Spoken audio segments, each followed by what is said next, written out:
Boa noite, estamos no início a mais um Forças do Brasil, pela TV 247. Meu nome é Mário Vitor Santos, eu sou jornalista e tenho imenso prazer de receber vocês, a sua audiência, e de hoje receber um convidado muito especial, uma pessoa de um valor incomensurável, que é o governador do Maranhão, Flávio Dino.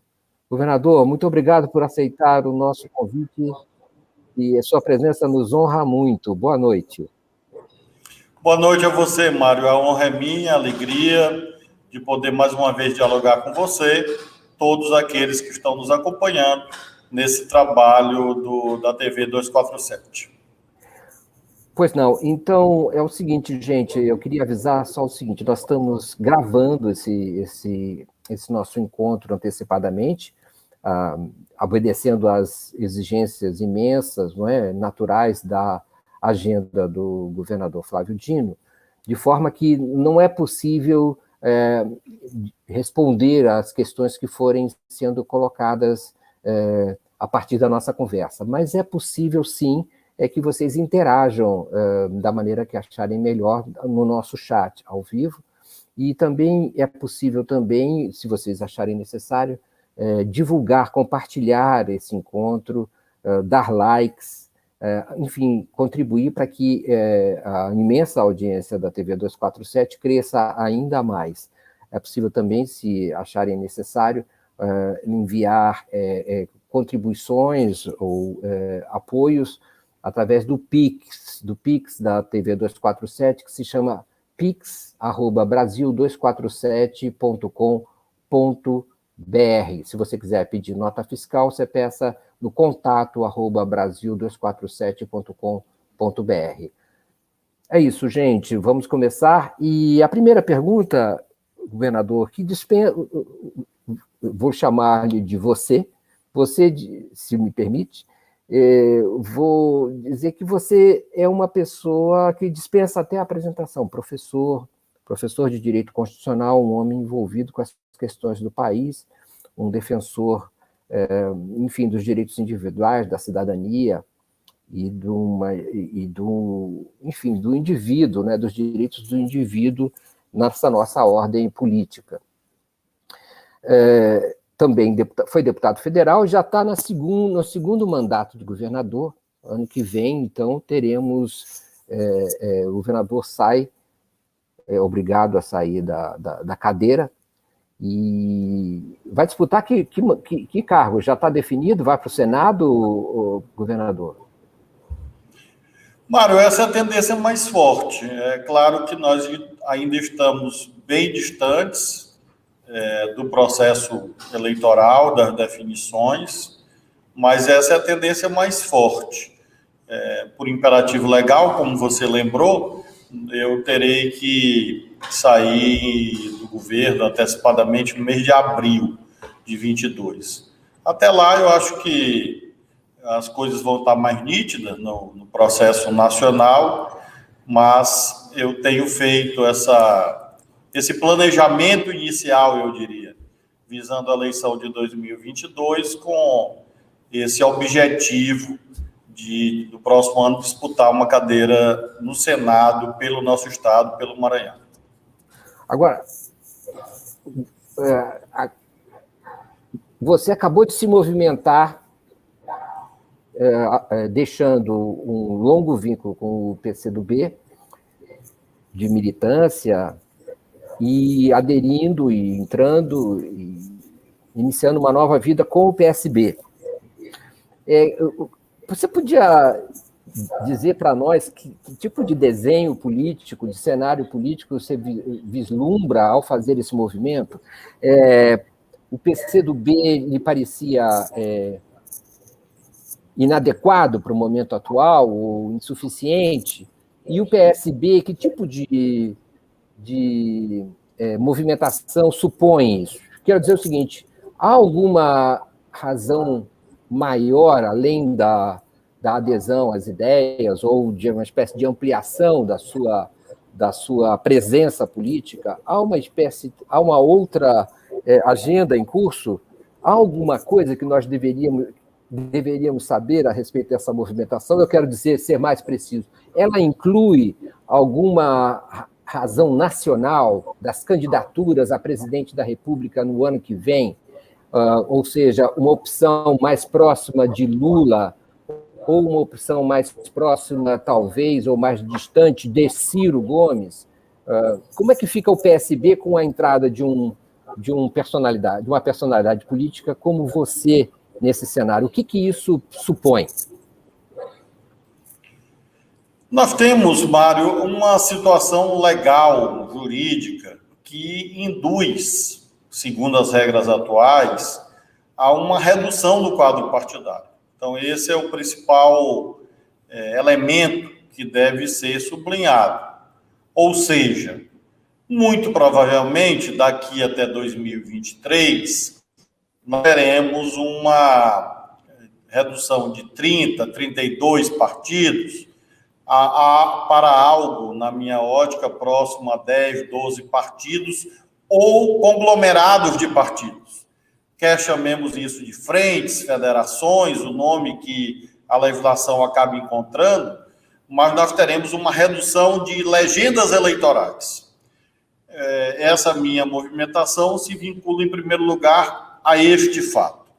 Em segundo lugar, eu considero que o PSB, nesse instante, é um embrião, pode ser um embrião, eu luto para que seja um embrião, de uma conformação política de centro-esquerda, daquilo que é chamado hoje no debate interno do PSB de socialismo criativo, e que consiga encontrar um espaço social, um espaço eleitoral bastante amplo, inclusive aglutinando outras forças. Eu acho que o PSB funciona como uma espécie de força de atração de outras agremiações partidárias para um arranjo frentista, sem perder a identidade, o seu programa, etc. Então, nesse sentido mais estratégico, não há dúvida que esse é o sentido dessa minha mudança partidária. Há um terceiro elemento, sim, que você introduz com muita razão, sobre os cenários da eleição de 2022. Eu tenho, desde sempre, defendido que nós precisamos de uma tática eleitoral ajustada a um objetivo principal irrenunciável, que é um objetivo de vida e de morte, eu diria, que é remover o Bolsonaro do poder. Então, eu ajo a partir dessa premissa. Tudo que for necessário para fazer com que o Bolsonaro seja afastado, porque o Brasil não aguenta mais 4 anos de Bolsonaro, eu tenho feito. E, nesse instante, creio que o caminho do diálogo no nosso campo da esquerda é fundamental para que nós tenhamos pelo menos uma tática em 2 tempos, mesmo se não for possível desde logo, mas pelo menos uma tática em 2 tempos que leve em conta a legitimidade de partidos apresentarem candidatos no primeiro turno, mas já com compromisso prévio de apoio recíproco no segundo turno, visando a que não aconteça o desastre que aconteceu em 2018. Então, a minha presença no PSB também é para ajudar nesse processo de unificação da esquerda em torno de uma só candidatura no primeiro ou no segundo turno de 2022. Seria essa candidatura em torno de Lula? Hoje, Mário, é a candidatura mais forte. Evidentemente, não há ainda algo irrevogável. Eu próprio não posso, não tenho delegação, não tenho autorização para falar em nome do PSB sobre isso, e no PSB há, inclusive, visões diferenciadas quanto a isso. Há muitos dirigentes, muitas lideranças expressivas que não concordam com esta visão. Então, eu não tenho como antecipar isso, mas os indicadores objetivos vão sugerindo esse caminho. E é um debate partidário. Nós vamos ter agora congressos municipais, estaduais, até chegar no próximo ano ao grande Congresso Nacional de aprovação do novo programa do PSB e de definição da tática eleitoral visando a eleição nacional e eleições estaduais.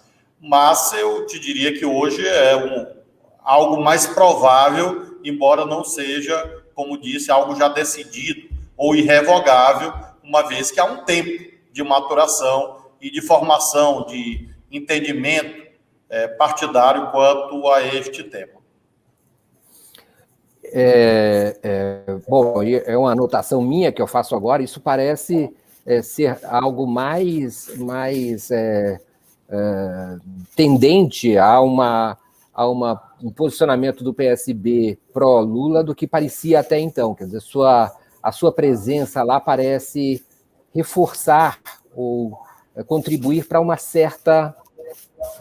certo posicionamento do partido, embora, como você tenha afirmado, isso tem um tempo, não é definitivo, não está resolvido, depende de diversos fatores que não são exatamente aqueles que estão sob o seu controle nesse momento. Então, eu tenho a impressão de que é por aí. Já houve alguma conversa, e é possível adiantar se já houve alguma conversa com o presidente Lula a respeito desse cenário e da sua posição nesse cenário? E mesmo se você vai participar de algum tipo de articulação nacional junto à candidatura de Lula? Eu tive no Instituto Lula na semana passada. Eu fiz uma visita longa ao ex-presidente Lula na presença de dirigentes do PT. Trocamos opiniões, eu apresentei algumas visões programáticas quanto aos desafios de 2022, uma vez que o programa de governo a ser apresentado em 2022 seguramente não é o de 2002 ou de 2010, mesmo de 2018. Você tem questões novas, demandas novas na sociedade, seja pelo exaurimento, pela exaustão que o Bolsonaro trouxe, seja porque a sociedade vive em permanente modificação. Se você pegar um cenário como o do SUS, hoje há um consenso mais forte do que havia 4 anos atrás, porque a pandemia trouxe isso. Então, você não precisa mais debater se o SUS deve ser mantido ou não, porque todos vão dizer que tem que ser mantido. A questão passa a ser, portanto, como torná-lo de mais qualidade e com mais economicidade, com mais eficiência. Então, você tem molduras novas, mesmo para debates já conhecidos. Então, foi um longo debate com o ex-presidente Lula sobre isso, muita abertura, muita sensibilidade da parte dele, uma conversa de mais de 2 horas, 2 horas e meia, e eu procurando mostrar, sugerir, propor reflexões que conduzam a este arranjo mais frentista que o Brasil precisa, para derrotar o Bolsonaro e reconstruir institucionalmente o Brasil. Então, eu faço, você pergunta, há algum papel nacional? Sim, porque eu participo da política brasileira, seja agora por intermédio do meu atual partido, o PSB, seja como governador de um estado, como presidente do consórcio da Amazônia, do governador da Amazônia. Então, eu circulo na política brasileira procurando ajudar, procurando contribuir. Sobre definições, eu creio que tudo ficará para 2022. Eu acho que nós teremos poucas decisões em 2021, de um modo geral. Eu acho que nós vamos ter um processo eleitoral mais longo, eu diria, em que há muitas discussões, como já existem, porém as definições ficarão para maio, junho, julho de 2022. Você falou da necessidade nós podíamos avançar nessa questão programática, e talvez a gente até avance numa outra parte dessa nossa conversa, mas agora eu vou voltar para um outro ponto que você falou, que foi a necessidade de tirar o Bolsonaro.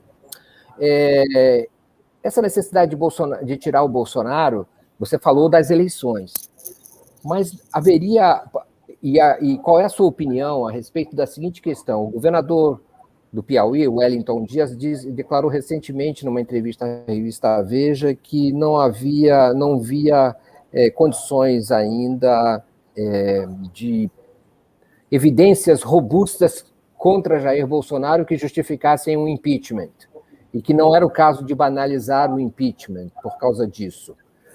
Qual é a sua opinião a respeito do impeachment do presidente Bolsonaro, e se há condições para isso, e se ele é recomendável? Mário, eu não cheguei a ver essa entrevista do governador Wellington e, portanto, prefiro não comentá-la. Apenas reitero aquilo que tenho dito com muita ênfase e com muita convicção. O Bolsonaro é um caso de manual, é um caso que os estudiosos do direito constitucional no mundo, por décadas, quando falarem de crime de responsabilidade, vão lembrar do Bolsonaro. Porque é muito difícil encontrar alguém que cometa tantos crimes de responsabilidade, portanto, ensejadores, juridicamente falando, do impeachment, quanto ele. É quase um serial killer, ele comete crimes todos os dias. A começar do fato que o pouco apreço à verdade, ou o desapreço à verdade e o apreço à mentira, em si mesmo já é um crime de responsabilidade, porque é uma conduta violadora da dignidade, do decoro do cargo. E isso está tipificado no artigo 85 da Constituição e na Lei 1079.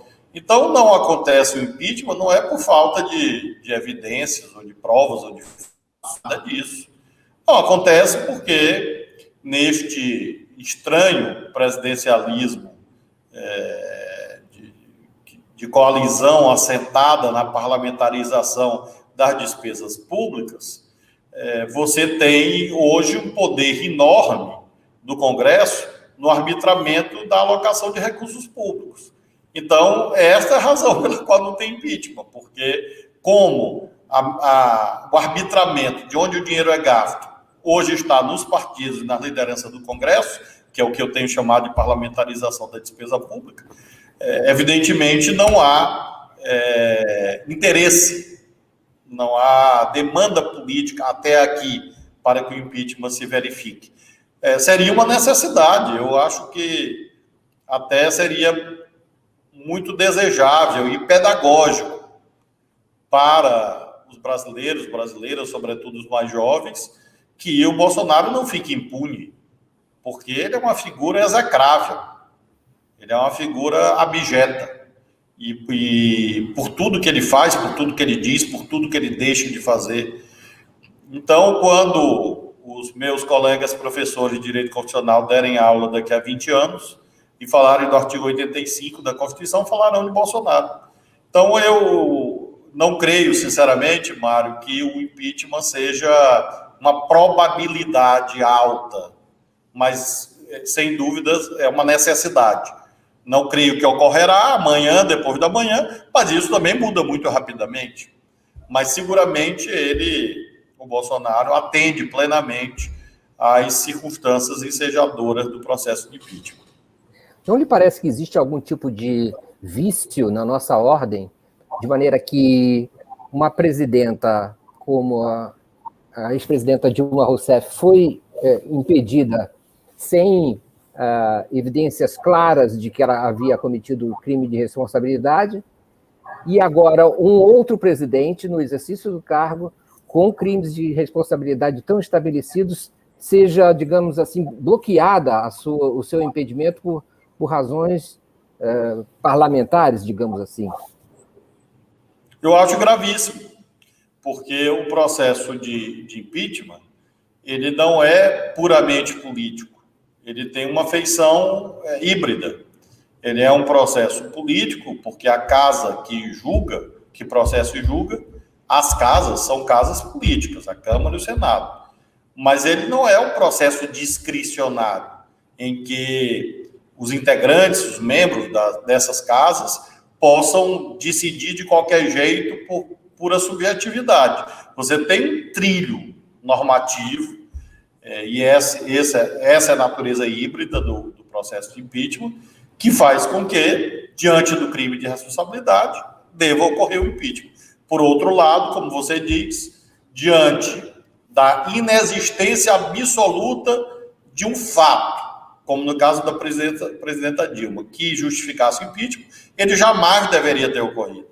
Então, eu acho isso muito perigoso, eu diria, porque a democracia tem uma margem de imprevisibilidade, porque a vida assim o é, mas não pode ser algo lotérico, algo assim absolutamente aleatório, que ninguém sabe o que vai acontecer, uma vez que todos nós precisamos de um certo coeficiente de segurança, certeza, previsibilidade. Isso como cidadãos, como agentes econômicos, e é muito esquisito que uma presidenta tenha sofrido impeachment apenas porque não aceitou dividir o orçamento com o Congresso, enquanto que o atual presidente da República renunciou completamente aos poderes de governança e, por isso, consegue se manter de modo trôpego, mas se mantém no cargo. Exatamente porque hoje o Bolsonaro não decide nada,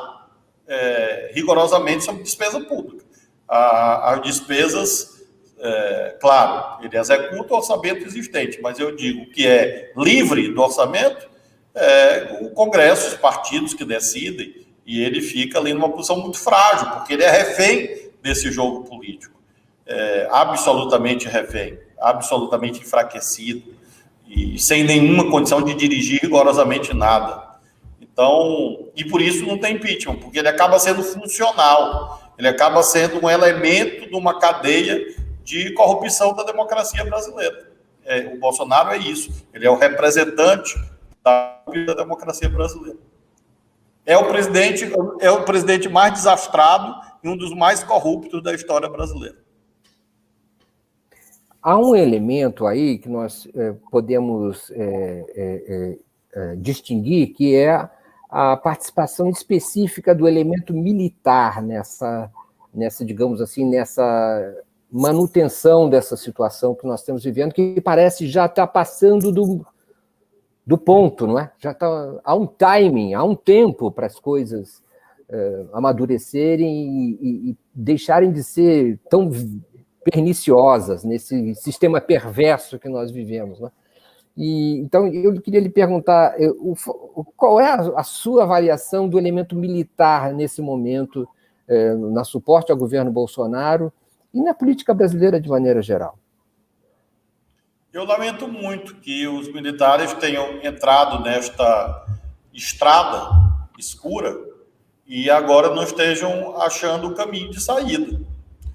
Os militares conseguiram se desvencilhar, em larga medida, da gestão incompetente, uma gestão violenta, arbitrária e ilegal que eles fizeram durante a ditadura, e fizeram um reposicionamento de imagem, eu diria bem sucedido nas últimas décadas, 2 décadas, 3, quiçá, e agora botaram tudo a perder. Quando o senador Omar Aziz falou em banda podre das Forças Armadas, que houve aquela reação indignada, os fatos estão dando razão, infelizmente, ao senador Omar Aziz. Existe, sim, não foi um. Existem dezenas de militares enfronhados em coisas inacreditáveis, absurdas, como, por exemplo, esses fatos aí no Ministério da Saúde, mas não só. Então, um dos pilares de sustentação de uma instituição é a sua credibilidade. Então, eu penso que os quadros profissionais das Forças Armadas deveriam bater em retirada o quanto antes dessa condição de subordinidade a um projeto partidário. É evidente, você sabe, todos aqueles que nos acompanham, que há ecos do positivismo sempre presente nas escolas militares, levando às vezes até a um salvacionismo messiânico, no sentido de que os militares seriam homens providenciais, mulheres providenciais, que iriam salvar o Brasil da corrupção dos políticos. Ora, mas como fazer isso participando de um governo corrupto? E mais, como fazer isso sendo agente de corrupção? É ir além de meramente participar. Participar já seria grave, sustentar já seria grave, mas participar diretamente de lobbies mal resolvidos, mal explicados. Então, eu espero que, em algum momento, as Forças Armadas consigam encontrar um farol para se desvencilhar disto, porque o Brasil precisa de instituições que tenham uma posição de credibilidade, uma posição mais equidistante das contingências da luta política. Eu diria que os militares voltaram no tempo e voltaram do pior modo. Eu como brasileiro, torço para que eles consigam se desvencilhar deste enredo terrível de milícias, milicianos, notas agressivas, ameaças. Tudo isso primeiro, é ineficaz.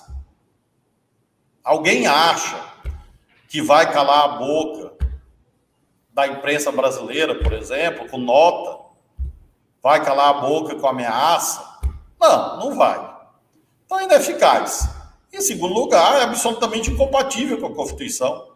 E os militares são cumpridores, devem ser servidores comprometidos com a Constituição.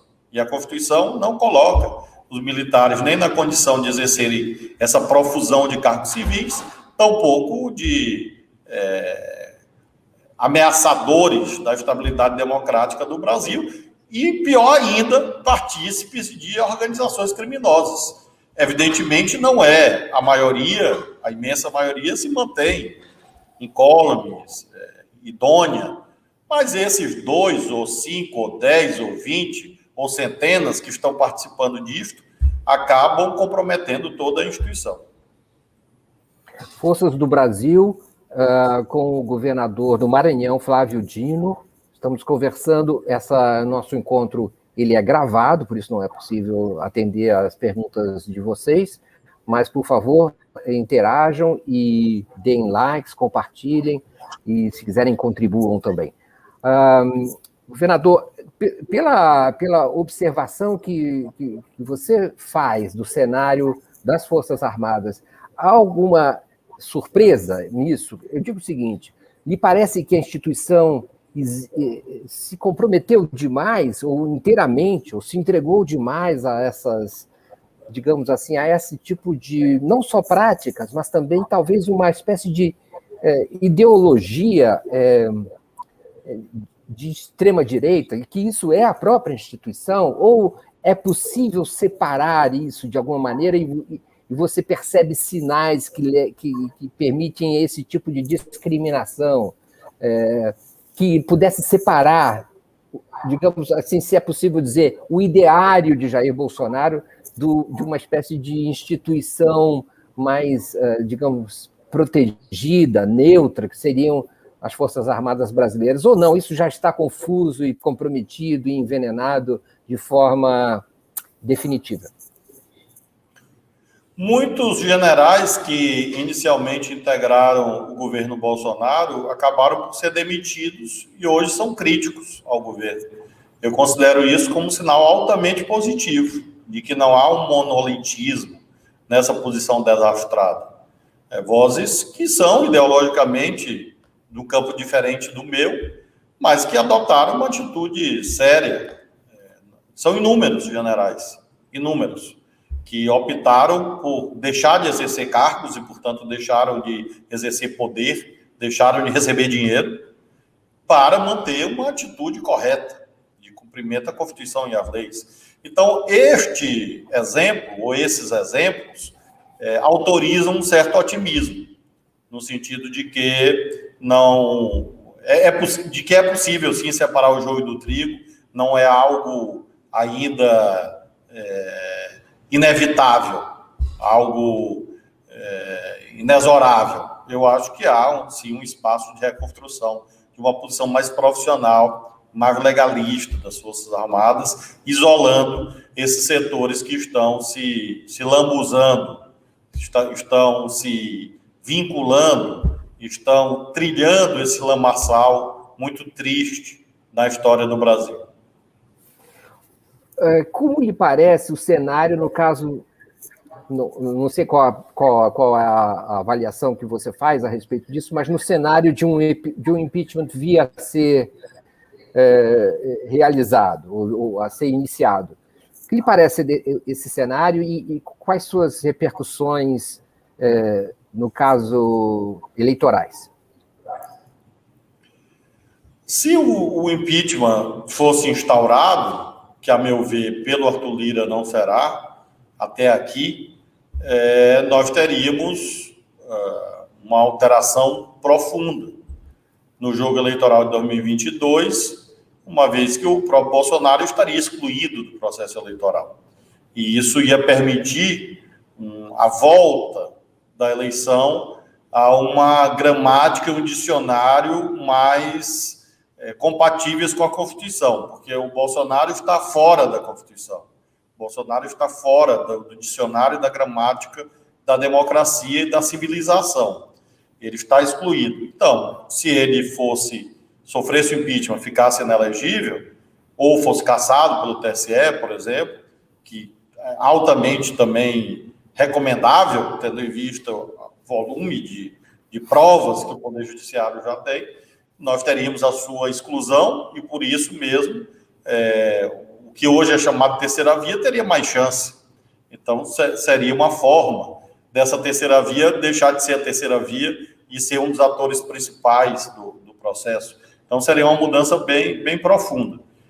Quem sabe venha a ocorrer, próximos meses, temos a CPI, temos processo no TSE, como disse, não é por falta de fatos ou por falta de provas, é mais por conta daquela circunstância em que a Câmara, sobretudo, está muito vinculada a esse tipo de arbitramento das despesas públicas, por emendas isso, emendas daquilo outro, coisas realmente inéditas no direito constitucional do planeta, não é do direito constitucional do Brasil, é no mundo, em lugar do planeta nós estamos vendo esse nível de confusão institucional, em que nós temos, na prática, um parlamentarismo, arbitramento de despesas, sem os mecanismos próprios de responsabilização do próprio parlamentarismo, qual seja a possibilidade do chefe de Estado dissolver o parlamento. Então, você tem um parlamento que pode conduzir a ingovernabilidade e de modo impune, porque não há a figura do chefe de Estado que dissolva o parlamento para convocar novas eleições, no caso de instabilidade absoluta da ação administrativa. E realmente, como disse e sublinho, não há algo similar no mundo do que hoje é feito no Brasil. Então, em razão dessa atipicidade, dessa anomalia, nós temos uma vinculação da maioria parlamentar muito a essa expectativa de que vão conseguir executar essas emendas todas, individuais, coletivas, bancada, emenda de relator, emenda isso, rachadinha, emenda daquilo outro, realmente um acervo, um instrumental que nenhum parlamento do mundo dispõe. E essa é a razão pela qual eu, embora necessário, eu não acredite nesse momento, refriso, neste momento, que vai ocorrer algum processo de impeachment. Isso parece supor, a sua análise do cenário, digamos, institucional brasileiro, né, que eu acho que isso já é um comportamento institucional, não parece recomendar muito otimismo em relação ao estado da democracia brasileira. O senhor concorda com esse diagnóstico e teme que ele se agrave na proximidade das eleições do ano que vem, as ameaças de não aceitação do resultado das urnas pelo presidente Bolsonaro? O Bolsonaro tentará algum tipo de legalidade, ou antes, ou durante, ou depois da eleição. E nós temos que partir dessa premissa. E o Bolsonaro terá um certo apoio para fazer isso. Não é majoritário, mas terá. Então, de fato, nós temos que partir dessa visão, desse altíssimo risco que a democracia brasileira corre por conta desse conjunto de circunstâncias a que fiz alusão. Em 2020, o Bolsonaro não foi adiante porque se formou uma frente política democrática, frente ampla democrática, em que figuravam os governadores, se não todos, a imensa maioria, o Supremo, o presidente da Câmara, Rodrigo Maia, instituições da sociedade civil, a imprensa. Por isso ele foi freado, por isso ele foi contido. Quando eles cercaram o Supremo, quando eles começaram a ameaçar os ministros do Supremo, quando o Bolsonaro foi à porta do Forte Apache, lá do setor militar urbano em Brasília. Aquilo ali era uma marcha batida, junto àquelas marchas milicianas, como se fosse a marcha sobre Roma, liderada por Mussolini. Ele chegou a desfilar montado em cavalos, como se fosse uma espécie de Führer, de Duce, enfim, que fosse ali redimir a nação. A Frente Ampla Democrática impediu que isso fosse adiante. Nós precisamos fortalecer ainda mais isso para 2022, porque a esses elementos a que fiz alusão, nós precisamos acrescer a movimentação eleitoral em que haja um amplo pacto de respeito às regras do jogo, mesmo que o Bolsonaro não queira, porque ele não vai querer. Ele não vai querer. Ele vai tentar alguma coisa miliciana golpista, ou golpista miliciano. E por isso mesmo nós precisamos ter muita amplitude. Isso, inclusive, disse ao ex-presidente Lula nesta conversa que tive com ele na semana passada, de que nós temos que nos preparar para isso. Eu não chegaria a chamar de pessimismo, porque eu acho que ele tentará, o Bolsonaro tentará, mas não conseguirá. Mas, se, por outro lado, não houver esta preparação, pode ser que aconteça, né? Nós já vimos coisas improváveis acontecerem. Aliás, essa imagem é perfeita, exatamente disso que eu falava. Dessas marchas equestres ou equinas, sei lá, e que resultaram em movimentações políticas inacreditáveis, eu diria. O Bolsonaro é caricato, o Mussolini também era. E ficou por aí. No certo sentido, deu certo. O Hitler deu certo, chegou ao poder. Então, também você não pode minimizar, subestimar essa movimentação miliciana golpista ou golpista miliciano. Com base em que tipo de coisa? Com apoio militar, você imagina? Segundo, com base em que tipo de bandeira, de ideia forte, um golpe se viabilizaria? Ele sustenta esse discurso lastreado em todos os discursos de matiz fascista que o antecederam. O extermínio de um inimigo. Isso é estruturante, fundante do pensamento fascista. Então, ele escolheu alguns inimigos. Então, ele mira no suposto comunismo, de A, de B ou de C, da corrupção. Ele tenta empunhar novamente essa bandeira. Ele fala nisso o tempo todo, todos os dias. Ele fala nisso. E interesses. E aí que eu me preocupo, volto a dizer, não com a imensa maioria dos militares, mas com uma parte do estamento militar que está auferindo ganhos pessoais e pode ser tentado a defendê-los. Pode ser tentado a defender esse sistema que permite que milhares de militares acumulem a função militar com cargos civis e, com isso, multipliquem seus rendimentos.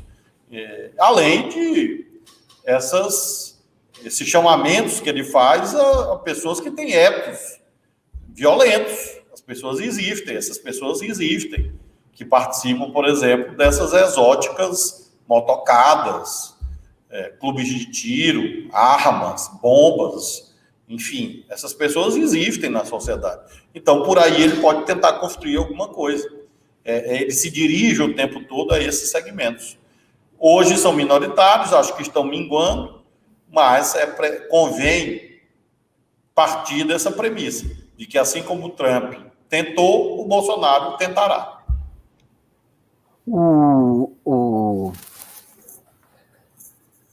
Nessa sua conversa com o presidente Lula,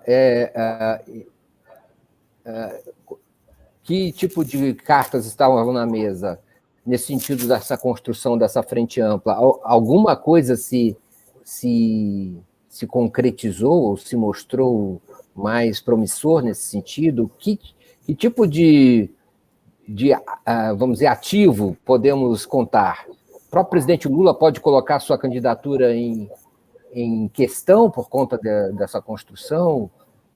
Que tipo de movimentação se pode imaginar nesse sentido? Hoje, Mário, é improvável que ele coloque a sua candidatura em questão na medida em que não existe uma alternativa de força similar. Eu não vejo isso. Mas considero, por outro lado, que alguns fatos concretos são alvissareiros, são positivos. Como, por exemplo, o encontro do ex-presidente Lula com o ex-presidente Fernando Henrique. Isso não acontecia há muito tempo na vida brasileira. Essa polarização, PT-PSDB, praticamente moldou o processo político brasileiro por 3 décadas.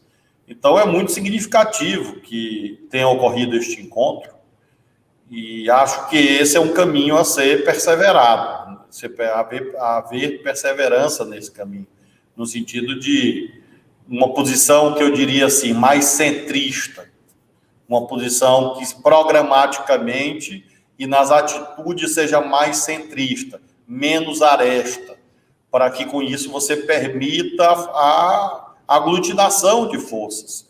Porque quando você leva para o extremo, para algum do extremo, e você apresenta um programa de mudanças mais radicais, eu diria, isso gera um afastamento de setores que podem ser decisivos na manutenção da democracia.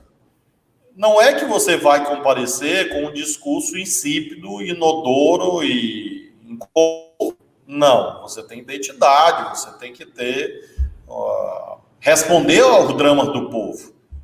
O que o povo quer saber é como é que o gás de cozinha vai baixar de preço? Como é que o Brasil vai voltar a gerar emprego? É isso que a população está preocupada. Então, acho que você precisa responder a isto, portanto, não pode ser um programa de generalidades, de abstrações, de slogans. Você tem que ter identidade, compromisso com a situação real, dramática que o povo brasileiro vive, de desamparo, de desalento, mas tudo isso com amplitude. Então, foi nessa linha que eu tenho defendido há muitos anos, não é de agora. Foi esse o foco da minha conversa com o ex-presidente Lula, mesmo ele mantendo a candidatura dele. Eu acho que é inexigível, a estas alturas, alguém colocar na mesa como ponto de partida, na medida em que você não tem outros personagens com força ou com capacidade de aglutinação igual ou maior. Imaginemos a escalação de um time. Aí você chega lá para o Tite e diz: tire o Neymar. Beleza, tira o Neymar e bota quem no lugar? Não, tem lá um jogador muito bom que está treinando bem, mas ele de fato é próximo ao Neymar? Não, mas em algum momento ele será. Ora, nenhum técnico fará isto. Então eu vejo assim, mas, eu penso que isso só seria factível se houvesse esse personagem, que não há até agora, pode ser que surja. Hoje, o que eu sugeri ao ex-presidente Lula foi isso, muito modestamente, foi a minha opinião, uma posição mais centrista. Centrista não nesse sentido de centrão, desse oportunismo, não é isso. É centrista visando o pensamento médio da sociedade. É o centro na sociedade. Você pode chamar isso de bom senso, pode chamar de pontos de convergência, pontos de consenso. É aí que um líder político tem que atuar. É o Mandela derrotando o apartheid. O Mandela era um socialista. Chegou a ser, em um momento, ser um comunista, revolucionário. Mas ele faz o apartheid a partir de uma outra visão.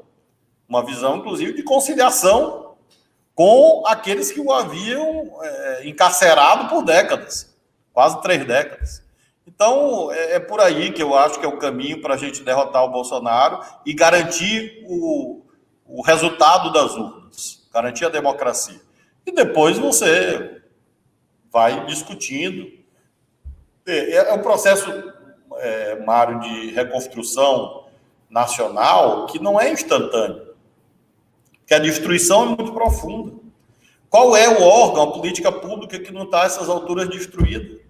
Nós estamos falando aqui sobre Forças Armadas. Se a gente destruiu o IBGE, destruiu o censo, destruiu as universidades, destruiu as instituições de combate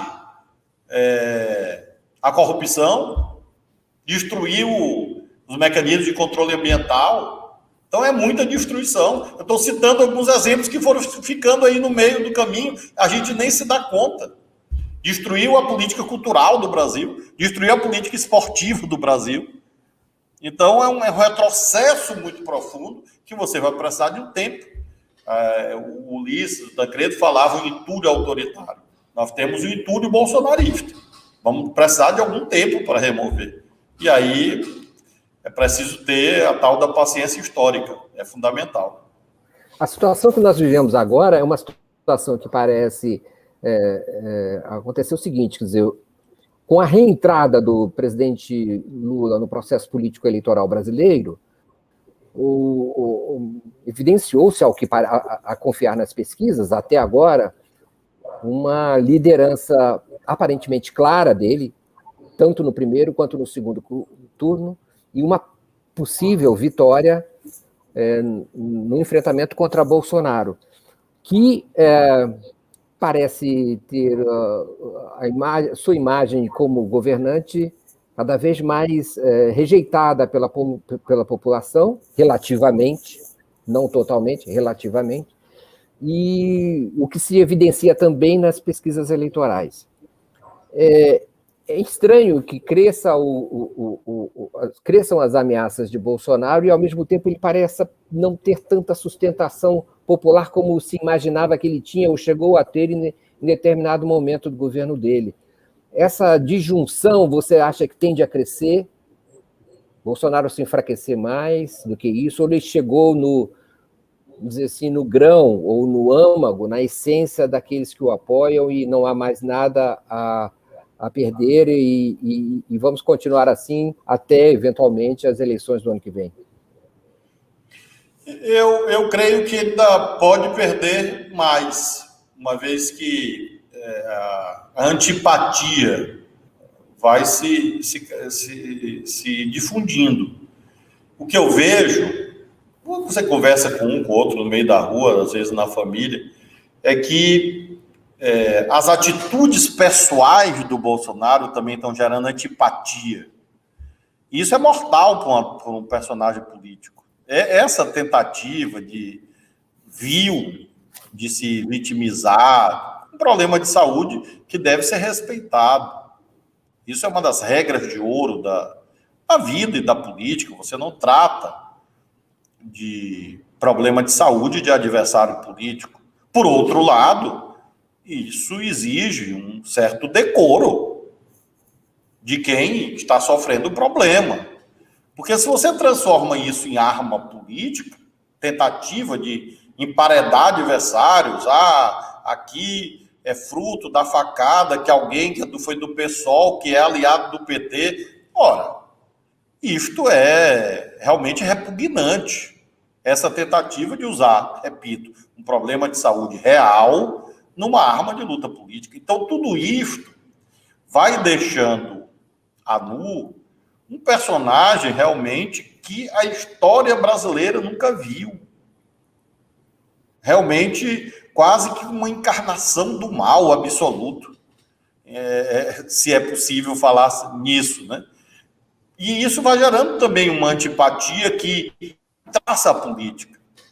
Esse uso de termos chulos, de palavras agressivas, de piadas ridículas, coisas desumanas, Como que alguém, Mário, pode conviver com o presidente da República, que no momento em que há milhares de pessoas hospitalizadas, ele imita uma pessoa sufocada sem ar? Como que o Brasil pode conviver com isto? Com esse nível de degradação moral? Porque naquele momento que ele estava rindo, imitando uma pessoa com Covid, havia concidadãos, compatriotas brasileiros, objetivamente passando por isso. Então, acho que isto vai gerando uma antipatia que vai se espraiando e que pode, sim, degradar ainda mais a sua imagem. Sempre há essa torcida de uma parte da elite brasileira de que o Bolsonaro agora vai mudar. Aí ele sai do hospital e sai mentindo, agredindo, etc. Então não existe isso de Bolsonaro vai mudar. É a mesma coisa de achar que o capeta vai deixar de usar tridente e chifre e rabo. Não existe isso. Não, o Hitler agora vai reaparecer de uma versão repaginada. Não existe isso. Então o Bolsonaro é isso, sempre foi isto. Talvez o único aspecto positivo que o Bolsonaro tem é a coerência. Ele sempre foi esta figura execrável e abjeta. Sempre. Então, por isso eu creio que sim, esse patamar pode se depreciar ainda mais. O comportamento do presidente Bolsonaro na pandemia incluiu a veiculação de, entre os crimes até que você cita, e isso já não é novo, não é só durante a pandemia, também faz parte do processo no TSE, de cassação da chapa, incluiu a divulgação de informações falsas a respeito do tema da pandemia, do tratamento, mas isso gerou ou ensejou a proibição ou a retirada do ar por parte das redes sociais de conteúdos veiculados pelo presidente, por seus filhos, sua família e outras pessoas. Está correto isso? Como professor de direito constitucional, como jurista, lhe parece correta essa supressão de conteúdos, mesmo que ainda que feitos por uma autoridade, mesmo que feitos sobre temas de saúde, lhe parece correta essa supressão por parte das redes sociais desses conteúdos? E isso não pode ser um precedente questionável a respeito da liberdade de expressão, informação, etc.? A liberdade de expressão não é um valor constitucional imune a controles. Todos os direitos constitucionais têm molduras, têm mecanismos de enquadramento. Imaginemos, Mário, que em vez de tratar de assuntos sérios aqui, nós estivéssemos fazendo apologia do estupro. A liberdade de expressão alcança alguém defender que todas as mulheres sejam estupradas? Claro que não. Ninguém põe isso em dúvida. O que a liberdade de expressão como valor constitucional não aceita é a chamada censura prévia. Então, vamos presumir que o Flávio e o Mário falarão de tal ou qual tema e vamos impedir que eles possam falar. Isso não. Mas, a posteriori, depois da veiculação, sim, você precisa controlar o conteúdo, porque senão você transformaria a liberdade de expressão num valor constitucional absoluto. E não é. Quem diz isso? Obviamente, a própria Constituição. Então, não vejo nenhuma ilegalidade, uma inconstitucionalidade no fato de, posteriormente à veiculação de uma mensagem, haver uma determinação A, B ou C, dizendo, olha, isso aqui não é possível, e quem se sentir prejudicado, que vá ao Poder Judiciário. Se ele considera que a sua mensagem é verossímil, é razoável, vá à Justiça, e se for o caso, o Poder Judiciário determina o restabelecimento dessa mensagem, dessa veiculação. Não foi o que vimos. A mentira foi e é um método de exercício do poder dessa gente. Mentem todos os dias. Eu até parei de contar, mas tem alguns sites jornalísticos que contabilizam isto. Parece que na saída do hospital foram 6 ou 7 mentiras. Então, eu sempre digo, quando eu dava aula, eu estava em sala de aula, agora, obviamente, eu estou de licença, mas eu dizia assim para os meus colegas estudantes, eu dizia assim, olha, nós podemos imaginar hipóteses, mas desde que elas sejam razoáveis.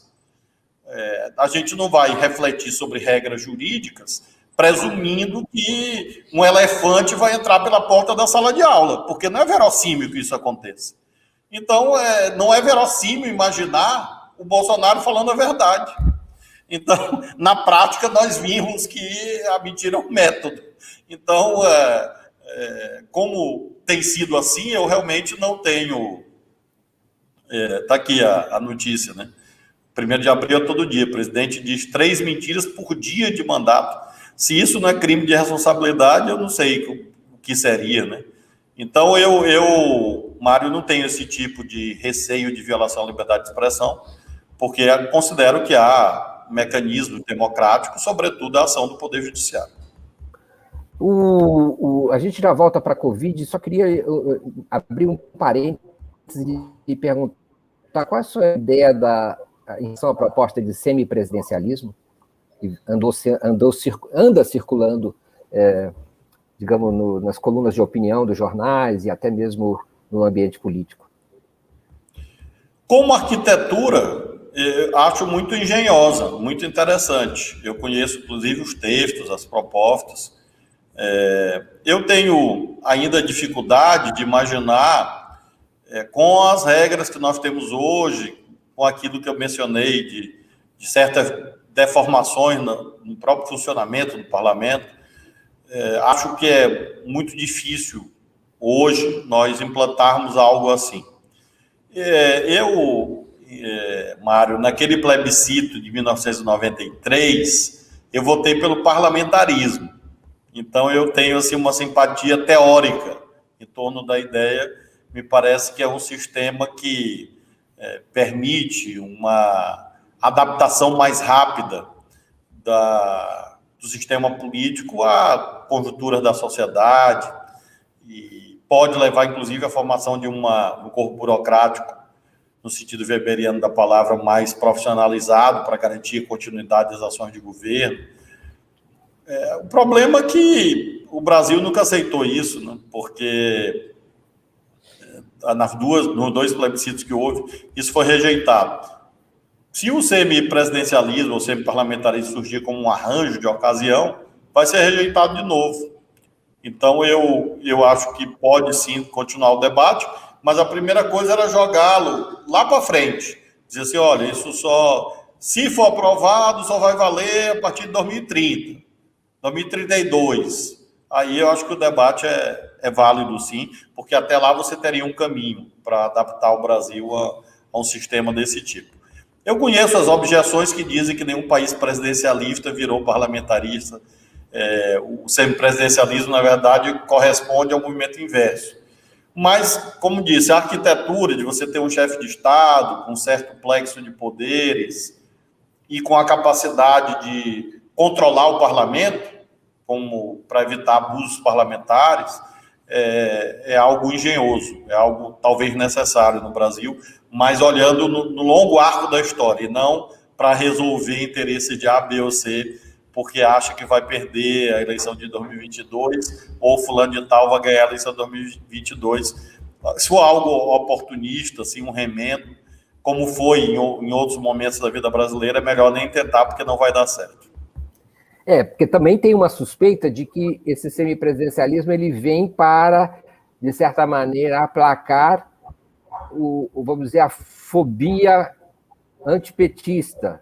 Não é uma espécie assim, esse PT e esse Lula andam ganhando muita eleição, ou chegando muito em segundo lugar, vamos dar um jeito de fazer não um semipresidencialismo, mas um semipetismo, um semilulismo, que, de certa maneira, mitigue essa mania do povo brasileiro levar essa gente sempre para o segundo turno e às vezes até a vitória.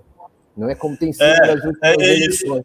É isso, Mário. Acho que você tem razão, é isso mesmo. Sendo assim, como disse, é melhor não fazer, né? Mas se for uma arquitetura mais para diante, né? Como eu disse, assim, estudando a proposta, o texto, ela me parece engenhosa, mas não é algo assim que eu me dedique, ou que eu acredite que vai evoluir. Não deve evoluir.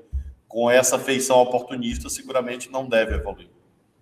O governador, por razões óbvias, da sua função, teve que conviver de forma, ou interagir, melhor dizendo, de forma supostamente intensa com o governo federal durante essa nossa epidemia trágica, esse verdadeiro genocídio propiciado pela pandemia do Covid-19 e ainda em curso de forma gravíssima.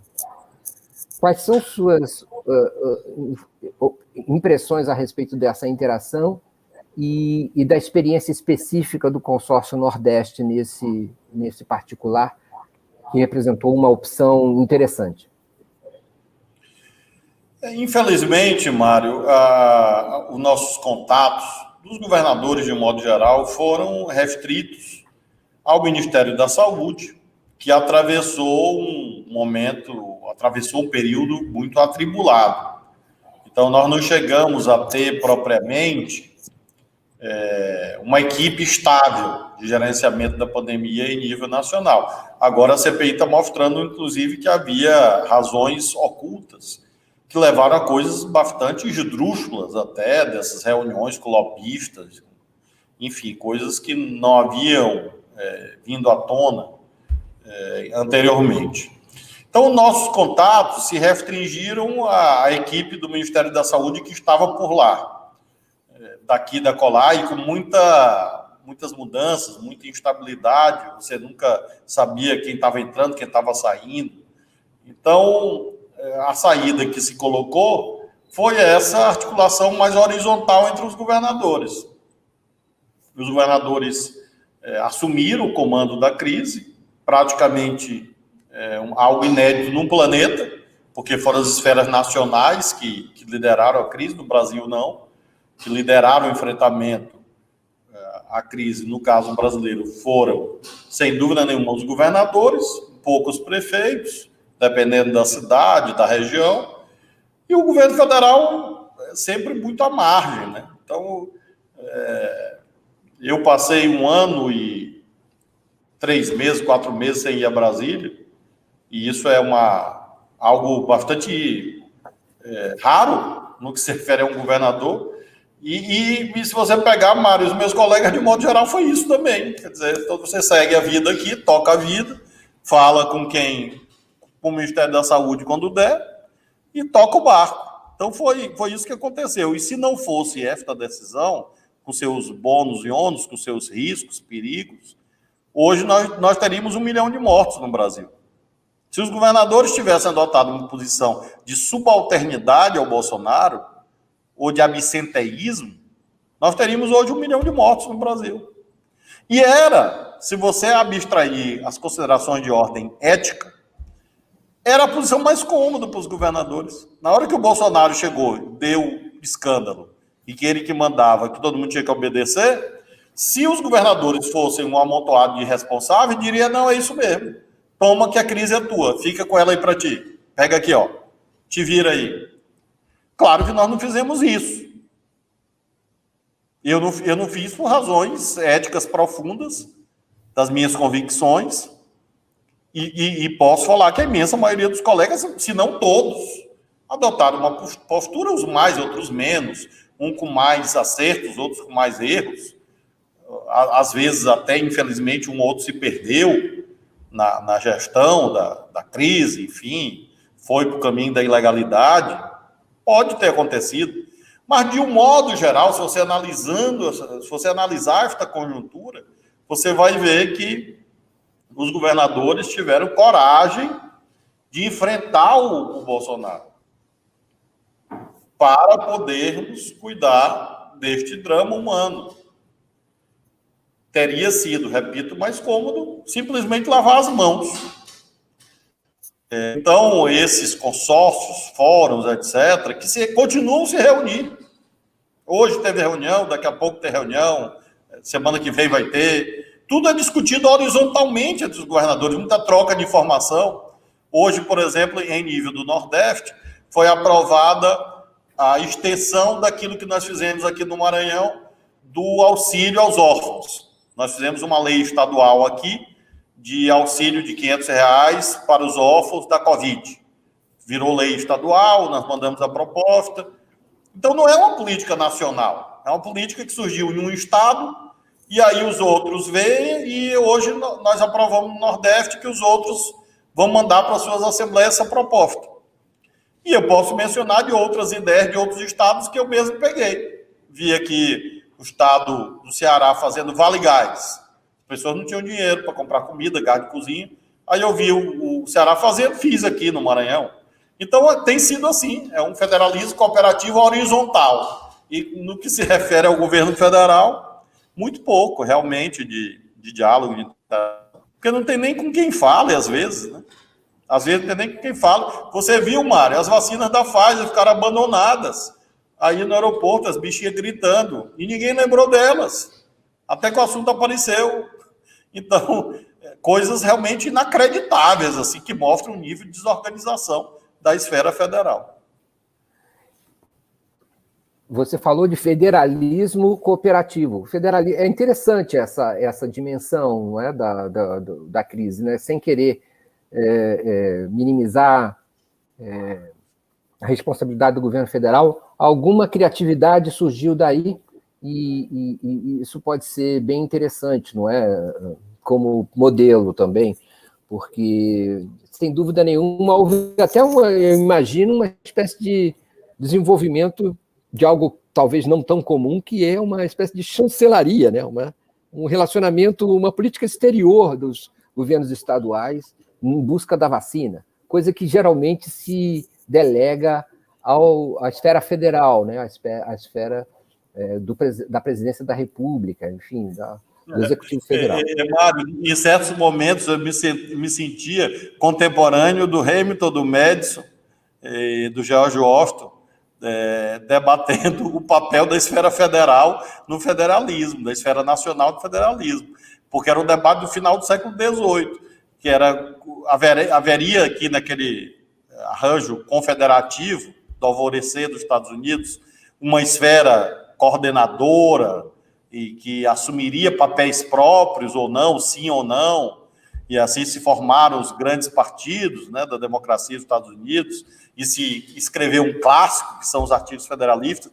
Eu me sentia no século XXI, debatendo com Hamilton, com Madison, e sobre isso, com Jay, enfim, porque nós vimos na prática que nós tínhamos que nos virar, como se fosse uma confederação. Agora nós estamos vendo isso em relação à dimensão ambiental. Agora assumiu o novo ministro, ele até compareceu a uma reunião nossa, já falando como Amazônia, e foi uma abordagem interessante, eu espero que evolua, mas você tem agora indicadores crescentes de desmatamento, de queimadas, você tem eventos internacionais de alta importância para o Brasil, para nossas empresas, para nossos produtos, para nossos produtores, como a COP26 em Glasgow, agora em novembro. E qual é a posição do Brasil? E mais do que isso, com que portfólio prático o Brasil vai comparecer? Porque não é só você chegar lá com papel para ler. Você tem que chegar lá com condições de exercer uma influência, uma persuasão lastreada naquilo que você está fazendo, no âmbito da sua soberania, no seu território.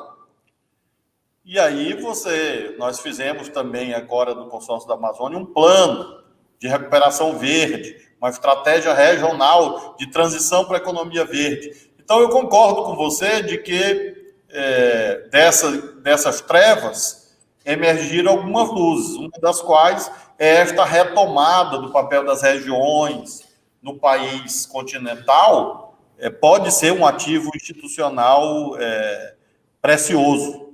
para a implementação de políticas públicas.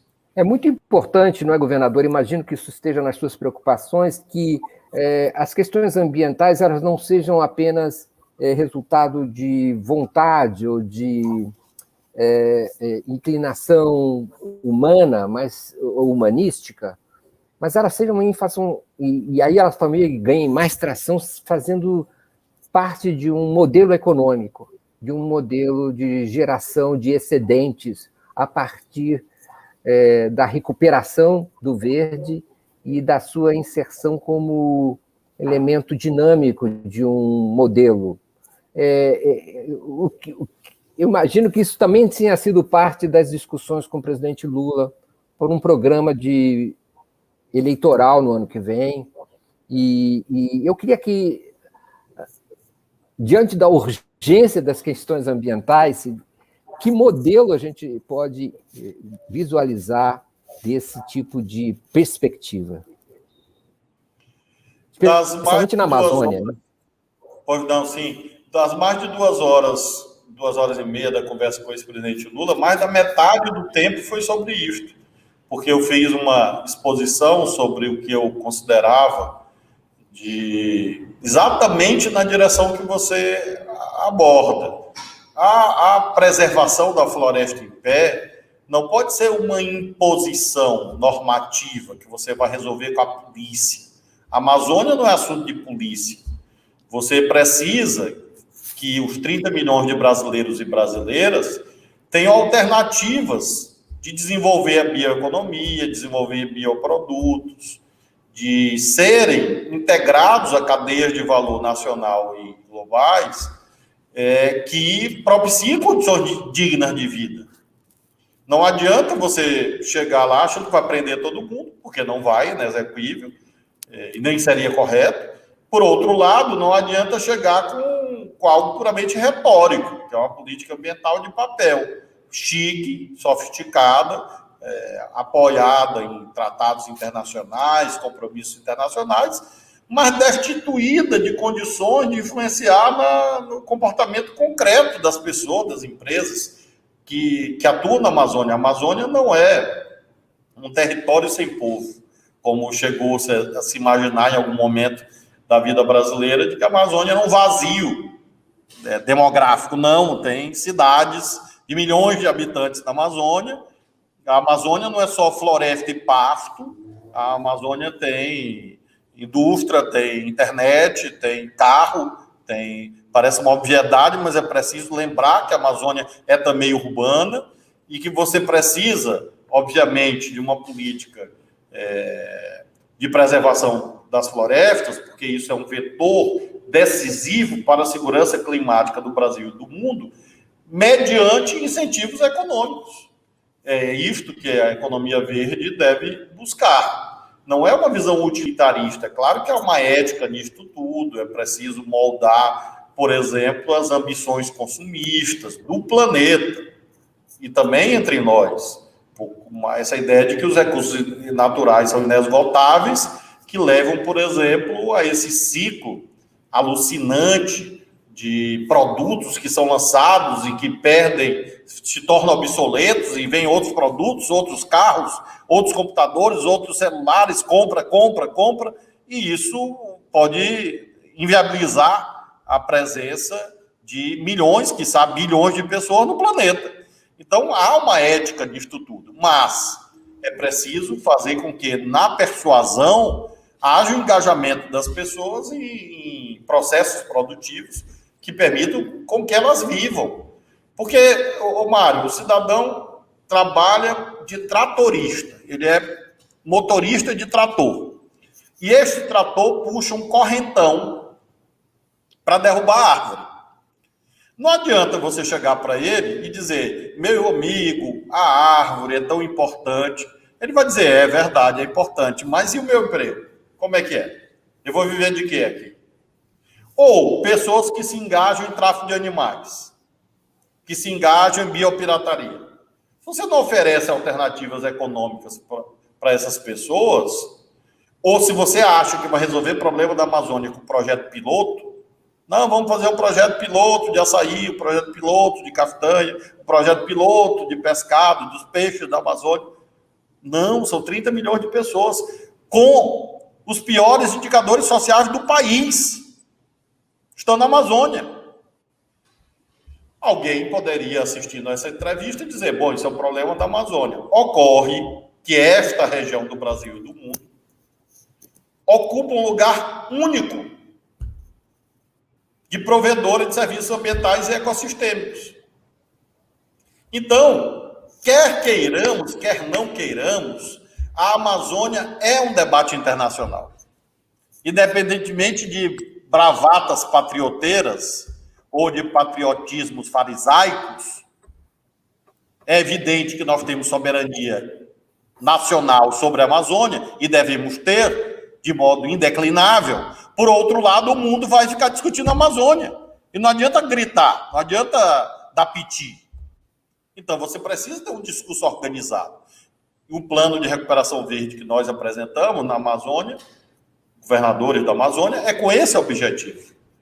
E acho que esse é um debate central na agenda política de 22, porque envolve, inclusive, aspectos tributários, aspectos da política de desenvolvimento de um modo geral e das relações internacionais do Brasil. Porque nós estamos vendo a Alemanha sofrendo fenômenos climáticos, Canadá, outras partes do planeta. Ora, essa gente, Mário, olha para um lado, olha para o outro e quer empurrar a conta para nós. E aí nós temos que dizer, bom, nós vamos dizer que o problema é deles ou nós vamos transformar isso numa oportunidade de desenvolvimento, de trabalho, de renda, de investimento? Qual é a atitude inteligente? A atitude inteligente, como nós estamos vendo na tela, é combater ilegalidade, combater queimada ilegal, combater desmatamento ilegal e viabilizar um projeto de economia verde para o Brasil, tendo a Amazônia como centro. Acho isso plenamente viável e, repito, considero que é um dos debates centrais na eleição de 2022.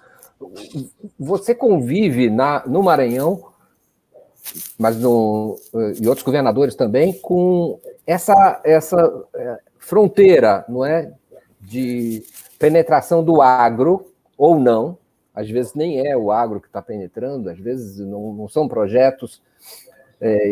E como é que fica esse modelo com esse assédio das áreas agricultáveis, tão preciosas também, para quem quer, enfim, lucrar com a floresta e com os terrenos, né, com tudo isso que propicia. Como é que se convive com o agro nesse novo modelo de desenvolvimento?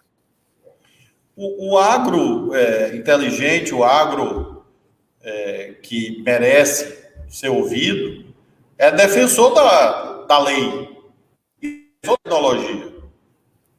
Nós não precisamos expandir de modo ilimitado as áreas produtoras no Brasil para ampliar a produção.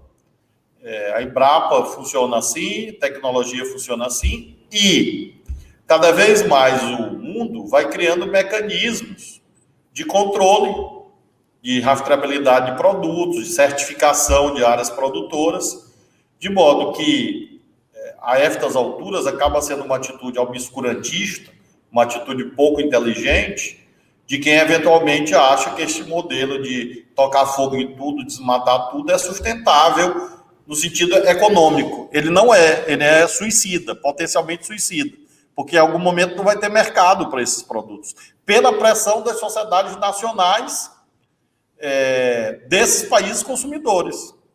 Então, eu acredito que nós temos bons aliados, inclusive no mundo empresarial. Eu tenho participado de reuniões em que produtores de soja têm dito isso, e que eles são contra a queimadas ilegais, desmatamento ilegal, ou essa ideia de sair expandindo de qualquer jeito as fronteiras agrícolas, porque eles sabem que isso se voltará em algum momento contra uma atividade que é ontologicamente exportadora, logo precisa de mercados. A produção brasileira de soja, ela não encontrará vazão no mercado interno brasileiro. Então, você tem que olhar o que o mundo está dizendo. E a assunção do Biden nos Estados Unidos trouxe isso com muita força. E esses fenômenos de caos climático no mundo vão conduzir cada vez mais a isto, a esse debate sobre segurança climática, sobre economia verde. É o debate do século XXI. Então, eu não imagino nenhum segmento empresarial que possa ignorar isso, a não ser um segmento empresarial que seja suicida, que queira a extinção da sua atividade ou a sabotagem ou o boicote contra o Brasil, contra os produtos brasileiros. Então, eu não vejo assim de modo monolítico, eu não vejo o agro como uma coisa só. Você tem o grileiro, você tem aquele que quer matar todo mundo, e você tem gente moderna que quer cumprir a lei. Para a gente terminar, para a gente caminhar para o nosso final, governador Flávio Dino, qual é o seu diagnóstico da situação específica da Amazônia? Ela segue sendo cada vez mais ameaçada? Ele parece um sistema em perigo muito grave ou não? E como é que você vê projetos como esse da Ferroagro, não é? Vai de Sinop até o Pará? Como é o nome da cidade? Mirituba? Alguma coisa assim? Uma grande ferrovia que cruza áreas de proteção ambiental e áreas de povos originários e reservas. O que lhe parece? Isso parece que vem uma delegação internacional aqui tratar desse assunto. O que lhe parece isso? A Amazônia, sim, infelizmente, é um ecossistema, hoje, é uma região do Brasil que vive um momento difícil, pela pressão das atividades ilegais, sobretudo. Projetos de infraestrutura, projetos econômicos, podem acontecer, em muitos sentidos até devem acontecer. Agora, não de qualquer jeito, não de qualquer forma, passando por cima da cabeça dos outros, sem cumprir a lei, sem cumprir a Constituição, sem cumprir a Convenção 69 da OIT, ou seja, os marcos jurídicos para que o investimento privado possa ocorrer. Eu vejo assim, eu não sou daqueles que acham que a Amazônia deve ser um santuário intocado, que nenhuma atividade humana possa ali acontecer. Pode sim acontecer, como disse há pouco, há pessoas morando ali. Agora, tem que acontecer segundo padrões que estão inscritos na Constituição, nas leis e nos tratados internacionais. A Amazônia hoje corre perigo, nesses anos mais recentes, pelo vale tudo, pela ideia de que é uma terra sem lei. E aí você pode fazer qualquer coisa porque o Bolsonaro mandou fazer, porque o Bolsonaro estimulou. Se você pegar nas últimas décadas, os indicadores de desmatamento e de queimada vinham caindo, vinham se reduzindo. E aí começam a subir de novo nos anos mais recentes, exatamente por essa ideia de vale tudo. Então, acho que o parâmetro de convivência entre os investimentos privados e públicos e os interesses das populações tradicionais, dos povos originários, é o cumprimento da lei. E você ter também áreas que sejam de modo indeclinável protegidas. Terras indígenas, unidades de conservação de propriedade pública. Então, isso você tem que proteger, porque todos os países do mundo fazem isso. Os países que respeitam os direitos fundamentais fazem isso. Eu não conheço especificamente este projeto, por onde ele passa, por onde ele transita.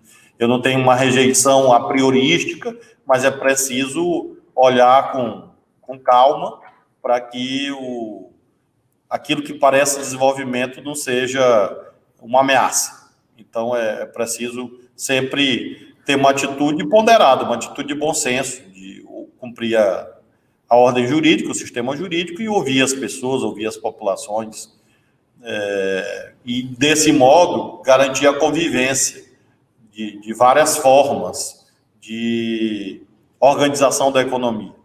O que não dá para conviver, Mário, é com essa ideia de toca fogo em tudo, passa por cima de todo mundo, dá tiro, como agora aconteceu, atacaram povos indígenas na bala, no tiro, para organizar atividades ilegais, e isso realmente nós estamos vendo com muita preocupação. Última pergunta para a gente terminar. Em relação a esse tema e a outros temas tão relevantes que nós temos tratado, você teve uma participação muito intensa, aguda mesmo, com a crise, com as diversas crises que estão na agenda nacional, né? Ambiental, sanitária, regional, de todo tipo, política, não é? Institucional. A partir disso, você, um governador de segundo mandato, já está para além da metade do segundo mandato.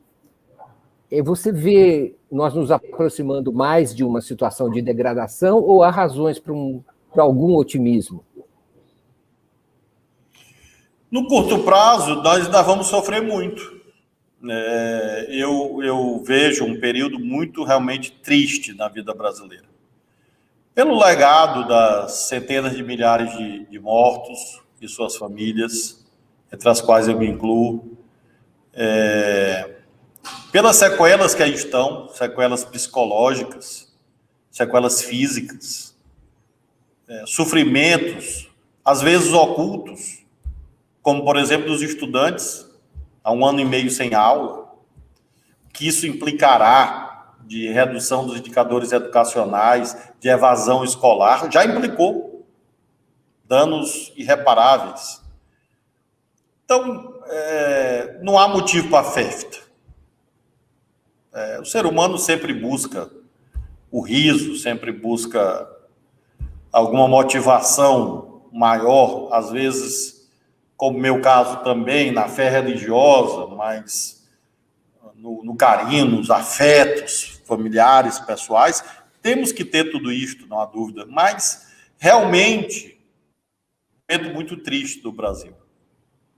Eu me sinto assim, às vezes desalentado, às vezes assim com lágrimas nos olhos autênticas, porque é impossível você ficar vendo as pessoas, não tem dinheiro para comprar gás, não tem dinheiro para comprar comida, e ninguém, não tem uma política nacional para que as pessoas possam comer, e eu fico me virando daqui, outros governadores abrem restaurante popular, entrega a cesta básica, todo dia entrega a cesta básica, inventa um Vale Gás, mas a gente fica, às vezes, nadando no meio do oceano, como náufragos, tentando ajudar a população. Então, eu penso assim, Mário, em 2 tempos. Eu acho que são tempos tristes, muito tristes, de muito sofrimento, de muitas dores, muitas lágrimas, mas nós temos sempre o chamado à vida. A vida sempre vence, o bem sempre vence o mal. Eu parto dessas premissas, assim. Realização da minha atuação transformadora. Então, eu dividiria a resposta em 2 partes. Eu acho que nós temos meses muito difíceis pela frente, mas, ao mesmo tempo, eu acredito que o Brasil já conseguiu encontrar caminhos de evolução. Eu finalizo, Mário, com um exemplo singelo. Eu tenho 53 anos de idade. Eu tive sarampo, catapora, eu tive coqueluche, eu tive cachumba. Eu tenho 4 filhos. Nenhum dos 4 teve nenhuma dessas doenças. Nenhum. Porque eles tomaram vacina. E são doenças, em larga medida, praticamente erradicadas do Brasil. Eu tenho uma região aqui da nossa capital, e que durante décadas, séculos, havia um hospital lá de tratamento das pessoas com hanseníase. Infelizmente, ainda há muitas pessoas com hanseníase na Amazônia, sobretudo, no Brasil, de modo geral, mas não há mais o estigma, hoje há tratamento, não há pessoas mutiladas. Então, quando nós olhamos assim, olhamos o longo arco da história, tem esperança sempre. Tem esperança por sobre essa camada de dores e sofrimentos. E aí sim, quando você coloca a esperança pela frente, há motivo para festa, para alegria. como eu procuro praticar, porque o pessimismo, assim, como algo absoluto, ele às vezes paralisa. Então, eu não me permito uma atitude que não seja atitude esperançosa. Mas, nesse caso, com muita crença, com muita fé. Eu tenho muita fé de que nós vamos viver dias melhores no Brasil. Muito bem, chegamos ao final com essa palavra de fé, de devoção, mas podemos resumir esse encontro com mais do que nunca, com uma palavra de inteligência, uma inteligência superior, que parece vir dessa área do Brasil, que se revela cada vez mais capaz de colocar o conhecimento no centro de suas ações. Isso é muito bom. Governador Flávio Dino, muito obrigado, viu? Foi uma honra. A honra minha, Mário. Muito obrigado a você. Eu que acompanho a qualidade do seu trabalho há muito tempo, há algumas décadas, e fico muito honrado de poder dialogar com você. Meu abraço a todos os internautas e todos que fazem a TV 247. Até breve. Muito obrigado. Tchau, governador. Tchau, pessoal. Obrigado pela audiência. Tchau, tchau. Até a próxima.